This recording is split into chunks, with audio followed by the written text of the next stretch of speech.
Hi guys, welcome to chapter 3. We're going to start with section A, and we're going to talk all about atoms today, okay?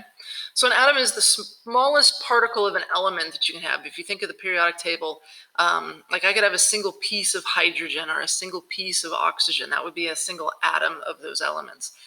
It's not the smallest piece of matter. You can actually break atoms up into smaller parts. It's just no longer identifiable as a specific element then, okay? So this dude over on the left there, or right, I don't know which side of the screen it'll be on for you. Anyway, his name is Democritus. He was a philosopher back in the 400 BC era, and he's the kind of the first guy that came up with this idea of matter being made of these tiny invisible pieces. He even came up with the word atomos, which means indivisible. Now, we do know that atoms are now actually divisible. They can be broken up into smaller parts. But I'm kind of fascinated at the idea that the word atom actually came about in 400 BC. Later on, this guy John Dalton came around. He was early 1800s, and he shared his atomic theory, his idea of matter being made up of these small parts. Now, keep in mind, in 1800, the technology was not what we had now. Way better than Democritus's time, but not what we had now. So his theory included things like this: that elements are made up of atoms. That is true. That atoms are indivisible and cannot be destroyed. That's not actually true. They're no longer recognizable as the element if they're divided, but atoms can be taken apart. All atoms of an element are the same. That's not actually true either. We're going to learn in the next section about something called an isotope. You can have slightly different variations of atoms within the same element. We'll talk about more about that later. Atoms of different elements differ in mass. That is true. That's how the periodic table is arranged. Well, kind of according to mass, more according to atomic number. We'll talk more about that as well. Atoms combine chemically in consistent ratios. That is true. So like H2O, that tells you that hydrogen exists in a ratio of 2 to 1 oxygen. That is still true to this day.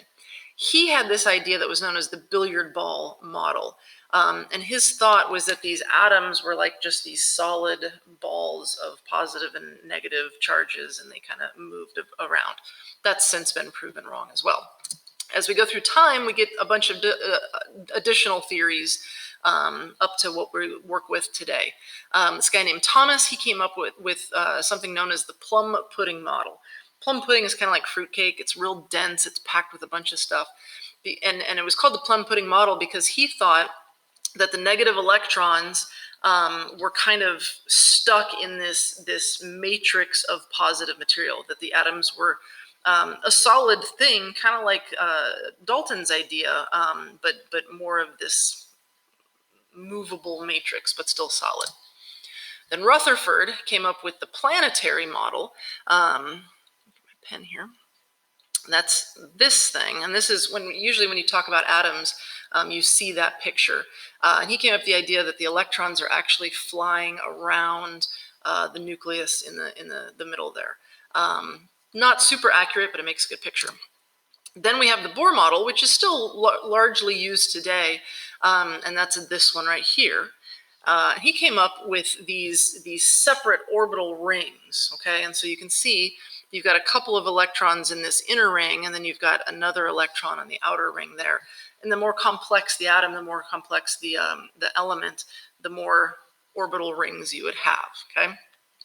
Last one is something known as the quantum mechanical model. And actually, if you look at the poster right here, you can see this kind of funky shape. It's kind of this idea that the orbital rings aren't just nice even rings. They're loops, and they make different shapes. And take physics in college if you want to learn more about that, because that's beyond us for now. Okay. How small are atoms? They are tiny, tiny, tiny. I'll show you guys a video that will kind of demonstrate how small they are. But if you take a piece of paper, just any sheet of paper, notebook paper, whatever, and you look at the thickness of the paper, that is about 10,000 atoms thick. So that gives you an idea right there. There are about 100 trillion atoms in a single cell in your body, which is kind of cool because there's about 100 trillion cells in your body. So you can think of how many atoms are in your body. I don't even know how to say that number out loud. It's just a whole bunch of zeros. That's how many atoms of oxygen there are in a single drop of water. But remember, we talked about H2O. So if there's that many atoms of oxygen, there's twice that many atoms of hydrogen in a single drop of water. It's been estimated that there are more stars than there are grains of sand, which is kind of hard to comprehend because there's a ton of sand. I know I bring half of it home every time I go to the beach. But there are even more atoms in 1 grain of sand than there are stars in the universe. It starts to get mind-boggling when you think of numbers like that. And there's a verse in the Bible that I really like, Psalm 139:18. It says, God's thoughts about us outnumber the grains of sand. And I think, the author of that, David, chose the word sand because stars were unattainable. And certainly if he had put the word atoms in there, people wouldn't have really known what was going on. It wasn't common to the language of the time. I think it's safe to say, though, that God's thoughts about us even outnumber the number of atoms that there are. But those grains of sand are a little more attainable. We can visualize those easily. Point being, God thinks about us a lot. Point being, there's a ton of atoms in the universe, all right? And they're tiny. All right, that's it. Talk to you guys later.